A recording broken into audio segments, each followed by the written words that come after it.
Officials in Haiti are still investigating the assassination of the country's president, who was killed at his home in Port-au-Prince earlier this month, in an attack that also injured his wife, who returned to the island nation yesterday after receiving medical attention in Florida.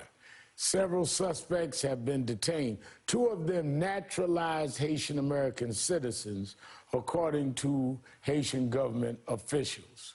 Joining me now, Rodneyse Bichotte Hermelyn, New York State Assembly member, as well as the Democratic chair of Kings County. I have to say that because I was born and raised in Kings County, and she's the first black to hold that position.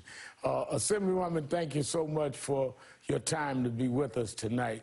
And for your time we spent talking at NAN earlier this week. I would love for you to explain for our viewers what has been happening in Haiti leading up to the assassination of his president on July 7th.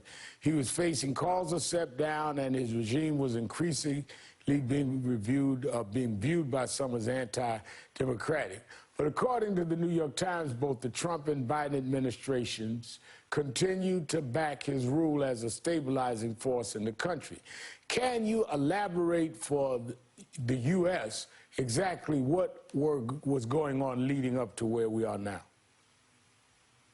Thank you. Good evening, Reverend Sharpton. Thank you for having me on. And as you mentioned, I represent Flatbush, which includes the cultural and business district of Little Haiti, which is the home of the largest concentrations of Haitians in the state of New York. I'm also the first Haitian American woman elected in the state office in New York City. So this issue around Haiti is obviously near and dear to me, near and dear to all of my constituents, whether you're Haitian or not. And currently, we are still learning the details surrounding the attack. But what we know so far, according to authorities, is that the assailants apparently gained access to Moïse's residence by declaring that they were part of a U.S. Drug Enforcement Agency operation. And after the assassination, the interim prime minister, Claude Joseph, called a 15-day état de siège, or state of siege, which has also served as a period of national mourning. So what we're finding out is that Haiti right now is going through a transitional period. We have political parties and civic leaders who are trying to put a uniform team together to find a way to move the country forward. Trying to put someone who can lead an interim position as the prime minister for at least a year, so that they can move the country forward in terms of a free and fair election. And this is critical to us. As you know, we're here in the U.S. fighting for Voting Rights Act to restore that with the John Lewis Act. So the human right aspect of it is very, very important for us here in the U.S. as it relates to the people of Haiti. I must also say that our concerns with the whole issue is that Haiti is at a standstill. It is very difficult for residents to get their basic resources and necessities, and that they need to survive. And so we're incredibly worried about their well-being and their future, which is why we authored a letter to the Biden administration to address those concerns and requesting for help. We are also participating in leading a vigil effort, which you are going to be involved in, Monday, July 25th, in Little Haiti, Brooklyn. No, we're definitely going to be there with you and not only the Haitian community, all communities. This is something that should concern everyone to show support for Haiti. But I want to go back to the relationship between the United States and Haiti, because I want our audience to understand just how deep that relationship is.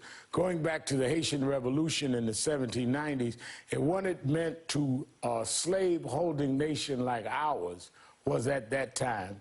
Can you explain a bit of that history and the current debate inside Haiti over U.S. military intervention?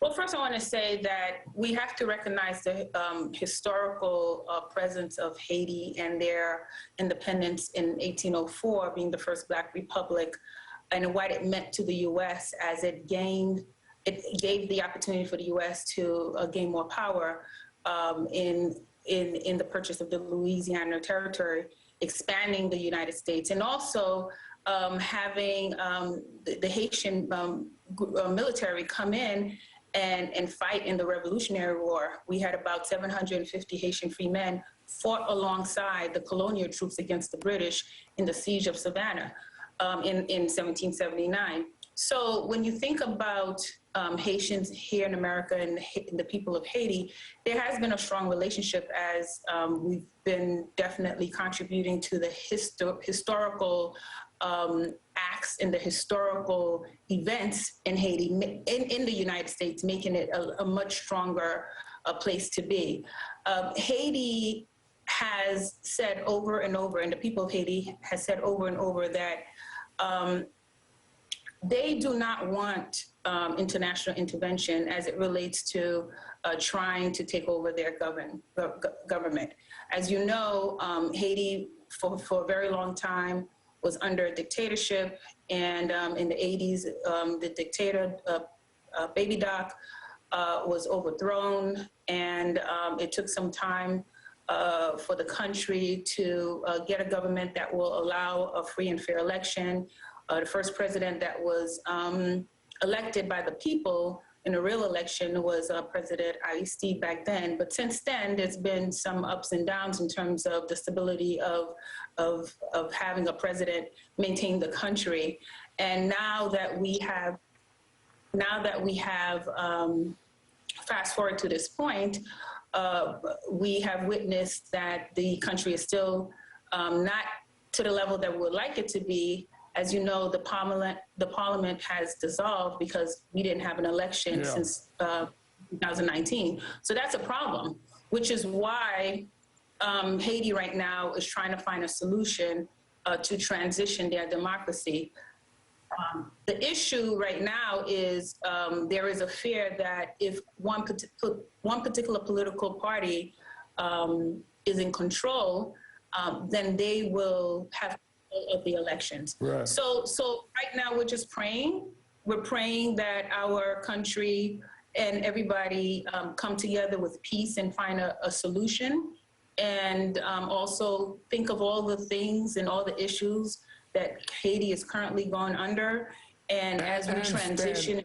Stand up for the Haitian people, which is why we're doing the vigil next Sunday. I hope people come out. They can go to your website or Nan's website and get the details, but it's important we all stand up because it's the people in the middle of all the politics that we must be concerned about.